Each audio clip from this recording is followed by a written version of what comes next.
Hello and welcome to Beat 'em Up Wrestling. We're going to talk about the January 1st AEW Dynamite. Yeah. New year and new season. All the records have been wiped clean. Everybody's 0-0. Yep, it was a really good show. We're also going to hit on a little bit about the card coming up for first night of Wrestle Kingdom. Yep. And then, I got to air some grievances about Raw. If you guys caught that last Raw of the year, it was. So, should we start on the good stuff? Should we start on AEW and everything else, or do you want to start with the bad stuff? Well, let's start off with AEW. That's freshest in my mind. All right, yeah, okay. So, AEW came back yesterday and started off strong. If you guys haven't cut the promo that they did, basically it's the Elite telling where they are at and how they feel leading up to this point. It's a right. If you're a big Elite fan and you've been following them in the BTE videos online, it kind of just goes back to what everything they feel as far as like establishing AEW, their records, and it kind of gives you a glimpse to what's setting up into the future. So it was a really nice opening shot. But yeah, the night started off with I think Cody and Darby Allin. Yeah. Yeah, this was. If you guys saw the first match, it was pretty much the same. It was just Darby Allin hitting with Cody with speed. Yeah. Cody trying to out wrestle Darby, but no matter what Cody was hitting Darby with, Darby was resilient. He was eating up so much pain. I think the moves were just amazing. Darby just looked so good. Like I don't know, just Cody and him have really good chemistry. Yeah. And the matches just look really flawless. They look like it's just one of those things where you don't need a storyline. You know, like a big build up. It's not like they hate each other. It's nothing like that. It's just two good wrestlers, and it was great. And then Cody came out with Arn Anderson too. Yeah. So. What I was gonna say was that the announcement, the announce team, JR, Taz, and Excalibur did a really good job at building this match. They were really building up Darby Allin. Like you said, like they wrestled. I think it was like the first or second week of Dynamite, and it was a draw. And then in the last one of the year, there was a stipulation that if they beat the Butcher, the Blade, and the Bunny, then Cody would give Darby a rematch. Mm-hmm. Yeah, it was a really good match. Darby's such a star. I think already the audience was really behind him. Cody's a mega star though. Yeah, it really was. And I don't know, like I was a little worried about Taz at first in the announcement team, but I felt like he added a lot. I felt like he brought the excitement, and like Excalibur and him were kind of toe to toe, and then JR comes with his great commentary, like those one-liners that JR is known for. So it just I don't know. It opened well. And and I love the vignettes that Darby Allin does in the beginning. It's just so dark and grungy, and like it kind of tells its own little story too. Like he came out the body bag with Moxley. If you go back a little bit, but yeah, just a really good. It was nice to see Darby. He hasn't been on for a while, but it was a really good match. And the only thing that was disappointing was Arn Anderson's title. Yeah, was it the coach? Enforcer? No, he's the coach of the. He was known as the Enforcer, right? Yeah, that's his name. Yeah. But he's the coach of the Nightmare family. Yeah. So. But he helped them. He did what he did. Like Cody didn't see the coffin drop coming, so he's like knees up, and then Cody put his knees up. No, you don't. So he was a coach. You don't need him as a coach. Yeah. It would have been better if he was. There was a thing that was going around that he was going to be like a commissioner or somebody that set up matches or something like that. As a coach, it just seems kind of lame. A little lackluster. Yeah, it's. We'll see. Maybe it's going to be... I trust Cody a little bit, so, like, I'm hoping that a little bit more comes from it, but... It's just Arn Anderson. You have... two of the Horsemen. You have Tully, you have Arn. I think just making him the coach of the Nightmare Collective is kind of like... There's going to be more to that. There's got to be more to that. Yeah, but it's just a lackluster title. Yeah. Just make him the enforcer of AEW. Make him go out there and enforce rules or something. True. So, the next one was the women's championship match, which was a 4-way. Whoever won got to go against Chris next week. So it was Riho, it was Britt Baker, it was Sheeta, and it was Nyla Rose. And this match showcased the talent. I think it came out really strong. The women looked great. Everybody had like a moment to shine. Like the Riho's her own little coup de grace that she does was amazing. Sheeta picked up Nyla Rose, and I'm over here like, oh my god, I couldn't believe she was gonna do it. I didn't think she was going to. There was a lot of good spots. I mean, Nyla was putting people through tables. You know, only one I felt like it needed a little bit more work was unfortunately still Britt Baker. She did have some good moments though, but I mean just around the other three ladies. I thought this was a good way to start the year. Everybody's been complaining about the AEW Women's Division, and I think this highlighted basically pretty much what is the best of the Women's Division. Nyla, I think they're still using Nyla wrong though by having her lose so much. Yeah. She should be like an unstoppable force. But in this one, I don't think it hurt her too much because, you know, she at the end she does put Riho through a table. Yeah. But Sheeta's just a superstar. Yeah. The crowd was totally for her. They were in Jacksonville and the crowd was just chanting Sheeta. Like there was a moment where it looked like she was actually going to be the new champion.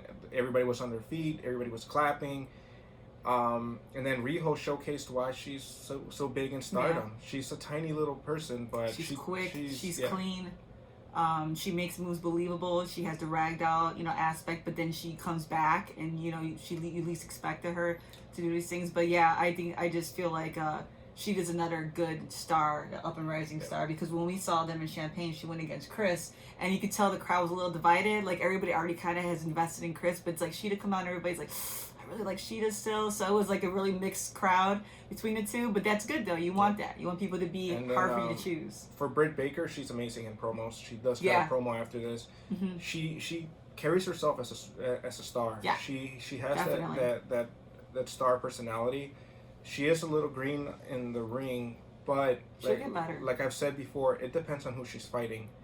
When she did have her Sheeta match and when she did wrestle Chris, she did look good. Yeah, it highlighted her. I think this was a little too much for her as far as direction. Everybody also felt really, they felt confident in what they were doing, the rest of the three, so it showed a little bit. But I have confidence that Britt's going to get way better. Yeah, so. You could tell where Britt starts getting too much into her head and starts trying to remember the choreograph or what they had planned. Because when she was in the tag team match and when she's in multi women's matches, it seems like that's where she struggles the most. Yeah. Like she's trying to remember her spots. I think it's placement and she doesn't want to botch anything. I think she's thinking it too much. But but like when she cuts the promo, you guys will see, she basically gets Riho's face. Where were you? Things like that, and she cuts it like really well. She's really good. She has that anger. So like. There's going to be a lot from her. But, it was a good match. Definitely catch that. Please do not pass it up. It was a very good showcase of the women. Then it was a quick little promo with Joey Janela. They were just going to talk to him, but he didn't even get any words out before Penelope came and gave him uppercut to the... But, yeah, so, I mean, everybody knows where this is going. It's Super Bad against the Bad Boy. Yep. So, I mean, that's going to be a really good match. It's going to be a good build-up to that. So I'm hoping that it does have a really nice payoff. Yeah. So if you guys don't know, Penelope Ford has been the on and off again girlfriend of Joey Janela, so that they have background there. The Twitter war between them. He's like, I got you signed. I mean, it's getting pretty. Yeah. So it's getting pretty. Heated. I think they're in friendly terms. Yeah, I think you can kind of tell. They're just using that as a way to do a storyline. Yeah, it builds and people buy into that, and people really buy into that. Yeah. Everybody forget there is, personalities and stuff like that. But anyways, so then I want to say this was wrong. I want to say Mox fought Trent. Sorry, I might have grabbed the wrong thing when I put it up. Yeah, Mox fought Trent from the Best Friends. Because Sammy comes out. We'll get to that. But Trent had an amazing match. I thought this was one of his best matches that highlighted a lot of his talents. I mean, he's a good wrestler, but I mean, like, it was a good match. And you thought, like, sometimes people think that these matches are set up for, like, Moxley just to kind of win because they don't want him to lose yet. Mm-hmm. But this definitely elevated Trent, and I feel like he might have more of a singles run coming soon. Yeah, I think that's what they're building at. Yeah, because Trent did beat Pentagon Jr. a couple of weeks ago. Yeah. Trent just, you could tell the guy's dedicated to the art of wrestling. Yeah. He has one of the best body builds in AEW. And he's good. And he's so smooth. Yeah, he was taking a lot of hits, a lot of chops are going back and forth. Yeah. It was a really good match. I wouldn't pass that one up. And there's really nothing this like last night that was below what you would expect from an actual good Dynamite showcase. Where they forget about last year, they came back strong, and it was really good. But it was a good way to forget the the way that last year ended. Yeah, definitely. This was a good palate cleanser. It just felt fresh again. Yeah. It kind of felt like the very first AEW Dynamite to me. It had the same builds up energy. The crowd was way killing into it. it. Yeah, like, they were totally. Yeah, I think the crowd definitely helps. Any type, even it doesn't matter what promotion you're under. If the crowd's not behind you, it kills your momentum on television. But the crowd was killing it in Jacksonville. Mox defeats Trent, and then Sammy comes out to kind of go and talk about, the inner circle stuff, and then they cut a little promo with Jericho, and he basically presents someone was a Ford luxury card. Yeah, it's I don't even know the brand. Yeah, it was the most expensive American-made car you could possibly have. It had vanity plates with Moxley on it, basically saying if he joins, he gets the car. I really hope he doesn't join, probably won't, but he takes the car anyways and beats up Jericho, because it'd be so great if he just drives off in the car giving the finger, because that's totally Moxley. And it would set up the great showdown they're going to have when it comes to having their pay-per-view, which it's going to be him against the belt and stuff like that. But so we're going to be doing that. And then the next one comes out is, before this happens, Sammy stays out, and then Dustin comes out.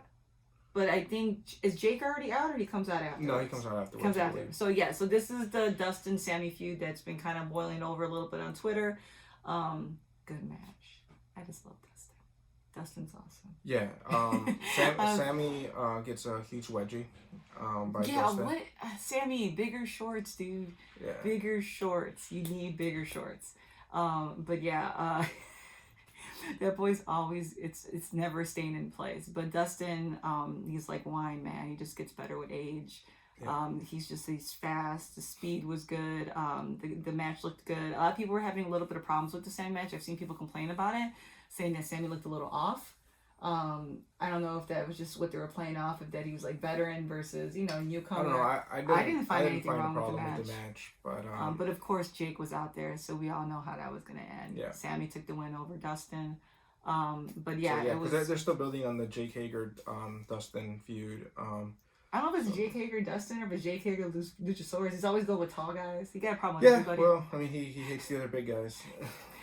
And then, so after that, MJF cuts a promo, basically setting the stipulations for Cody to have his match, if he gets his match at Revolution in Chicago. And it's a couple of things. He has to give him 10 lashes with a belt. Yeah. That was in public. And then he has to fight Wardlow and win, but it's in a steel cage. So it's the first time a steel cage has been announced for an AEW match. And it's not going to be pay-per-view, apparently. Did they announce the date for this yet? They haven't announced the date for this, so of course that's probably something up MJF's the next sleeve. pay-per-view is February, so I guess the MJF Cody match will work up to that. Yeah. So.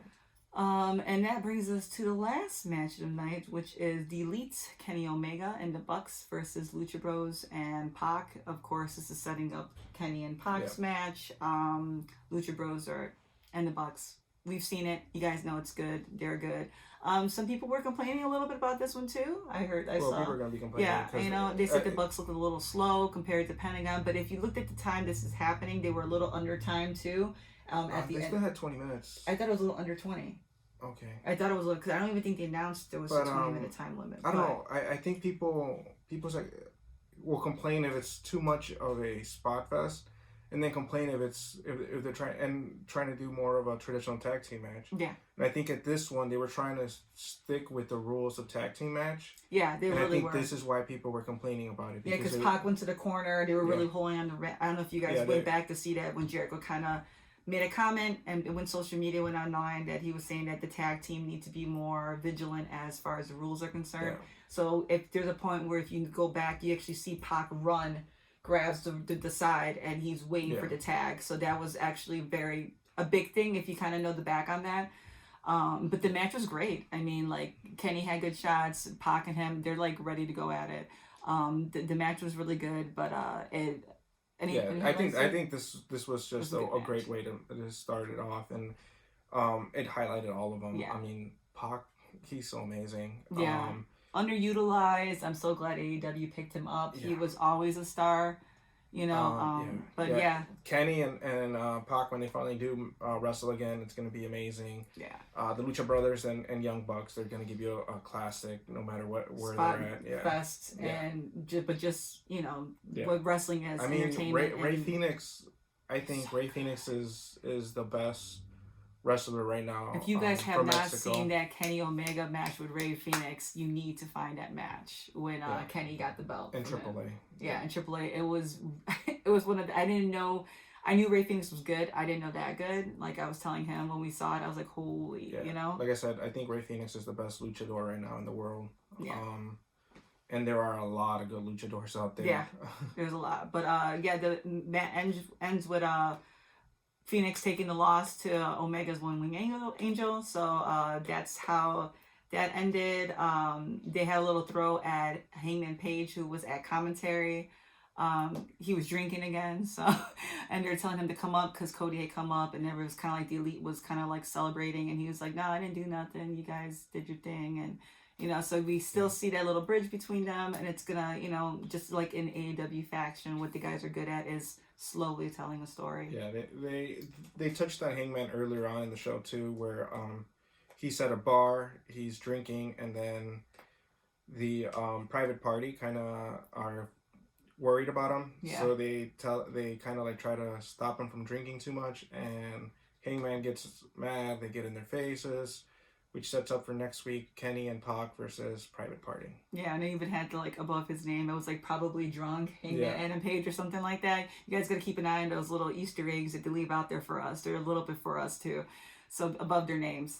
Hangman's definitely having some issues. When they announced his match against, it's Kenny and him fighting again next week again on Dynamite. But he's like, oh, that's news to me. I didn't know that was happening. So he's really nonchalant and not feeling it. Definitely a great Dynamite episode. Really quickly, we'll just go over the Dark that'll happen next week. It's going to be Billy Gunn and his son, Austin Gunn, going against Sean Spears and Preston Vance. And then Awesome Kong goes against Skylar Moore. And then SCU versus Hybrid 2 and Kip Sapien. So that's going to be their card for Dark. So it was definitely stacked. They highlighted a lot of their talent yesterday in Jacksonville. They are also putting seeds for SCU where they keep on bringing up Christopher Daniels' record and Botch. I'm so sorry. Yeah, it's starting to like.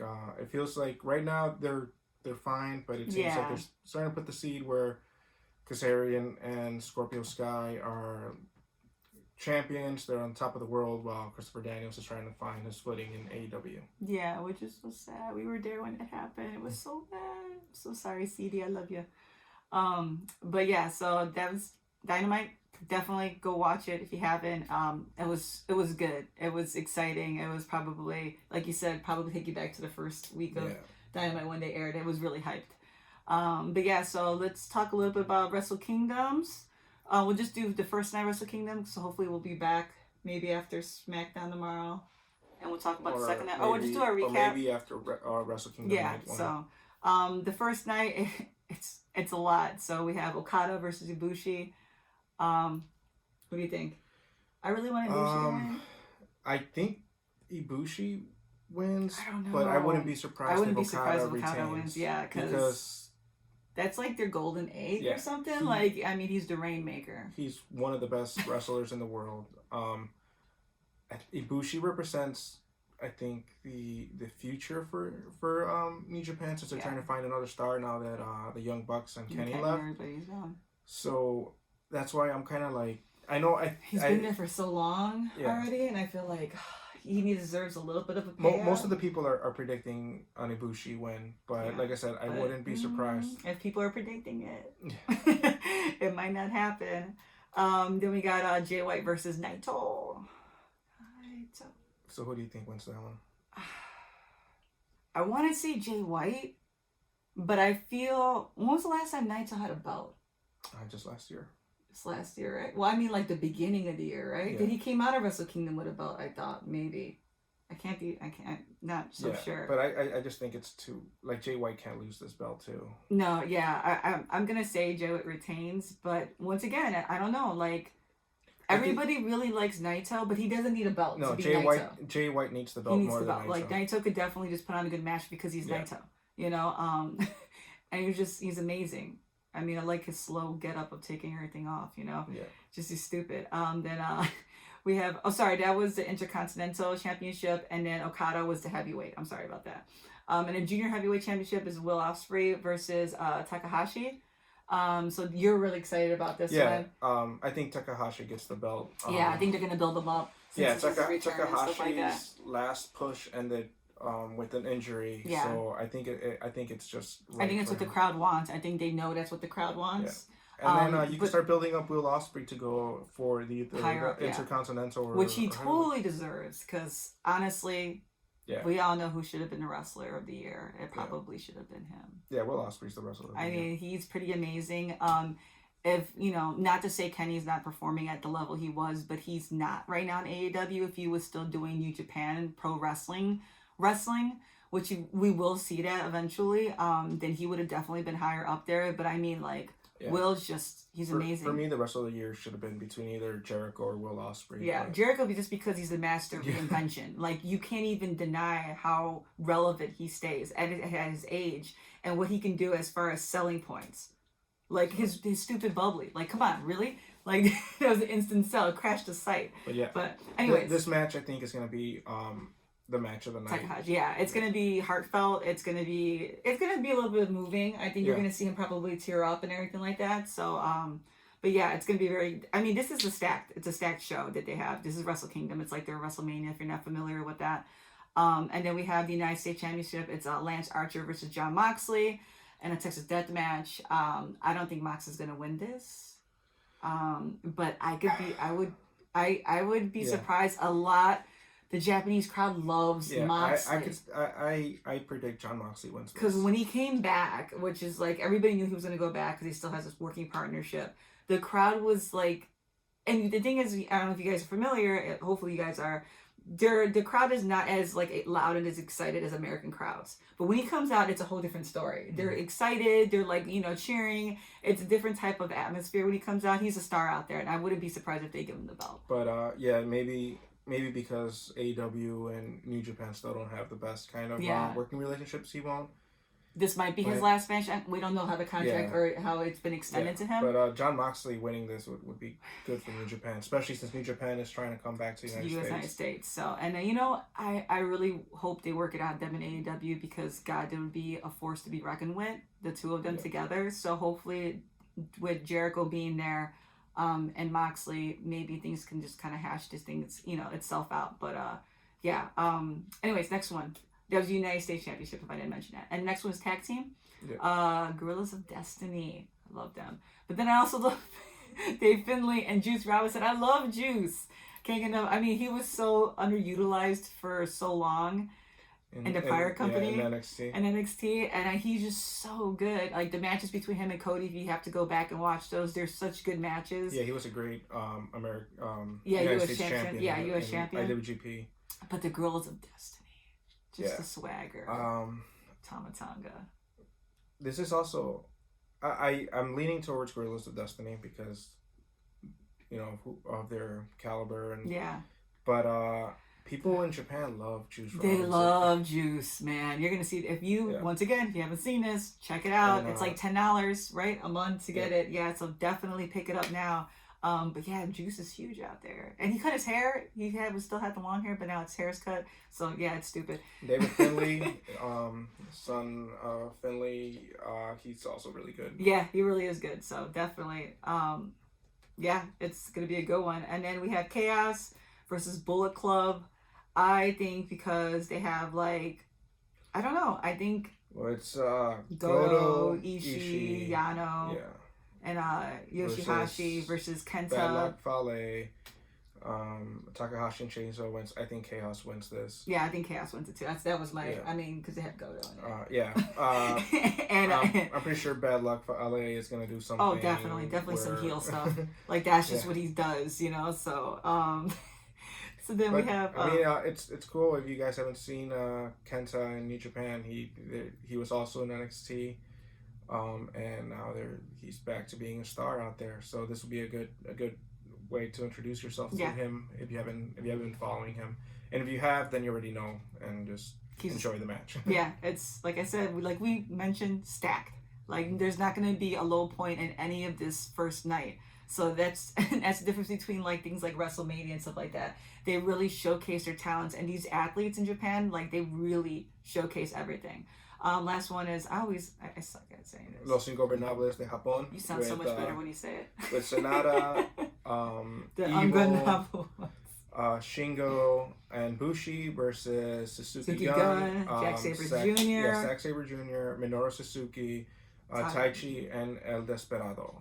Zack Sabre Jr. is pretty damn good though. Yeah. So, but I love Evil and Sonata though, so I don't know. Either one on this one for me, either way could go. I'd be fine with it.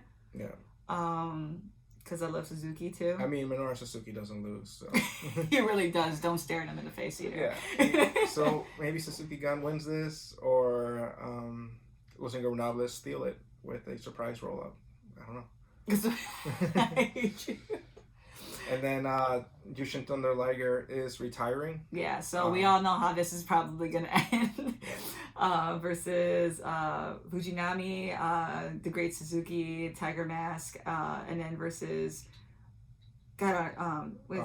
Taguchi's in this one too? Hisano, Shinjiro Otani, Taguchi, and Taikaiwa. Sorry, we mispronounced some of these words. Yeah. Some of the names, but Jushin Thunder Liger decided to retire with his mask, so he's not gonna lose his mask. No. He's not gonna take it off.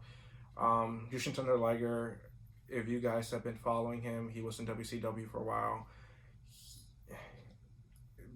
I don't even think you could pretty much cover his whole career. No. He is for Japan what Eddie Guerrero was for I guess us Hispanics that followed. That's a really good comparison. Yeah, he's just a legend that went beyond generations, and it's sad to see him go, but eventually everybody has to retire, and I think he's still gonna be in commentary, so at least he won't be completely gone from the airways.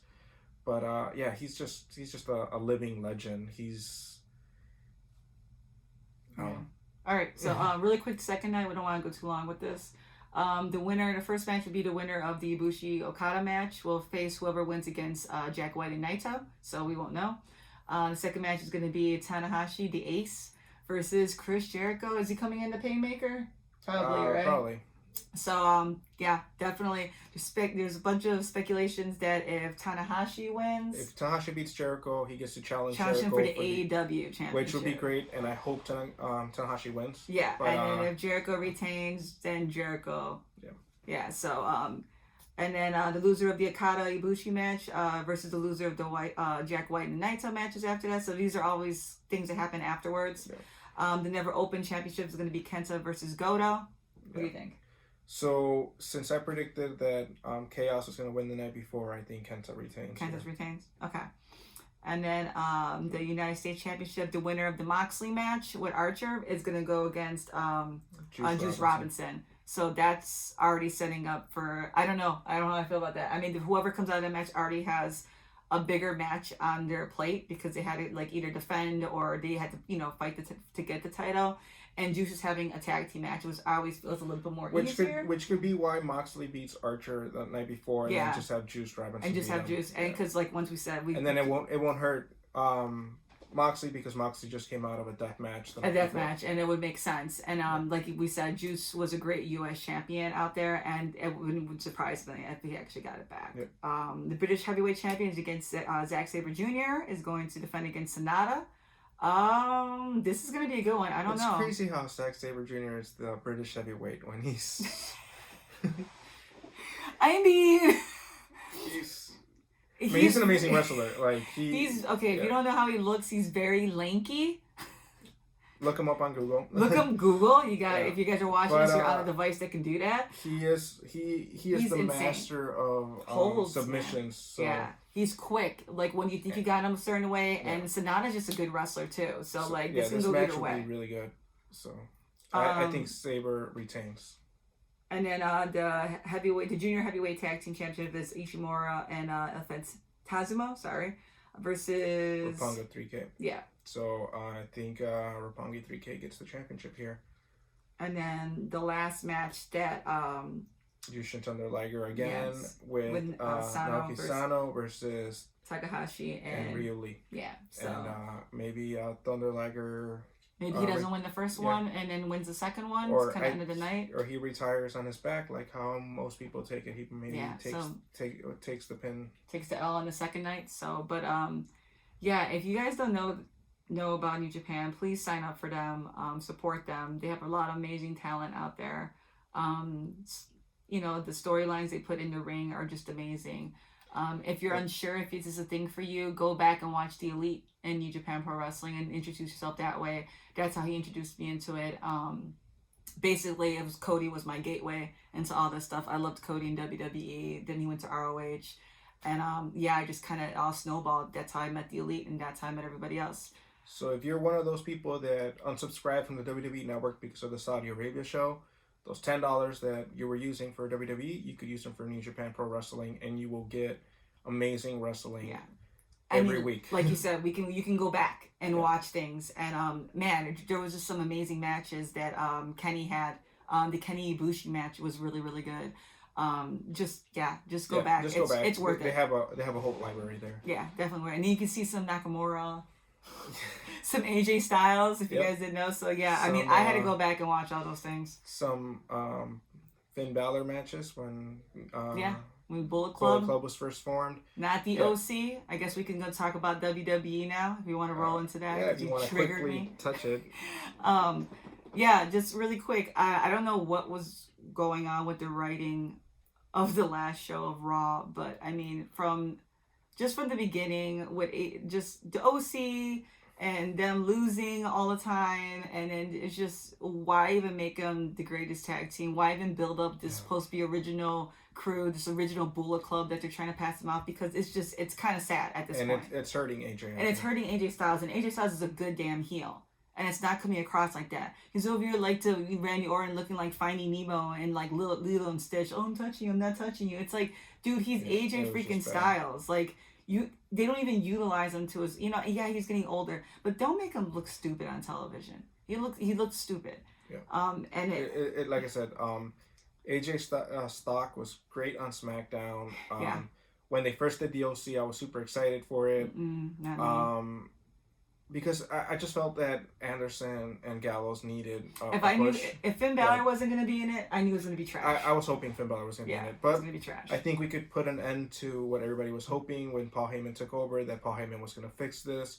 Because he didn't. No, Paul Heyman is one of the people that are way too behind the Lana thing. He loves it. He's pushing for it.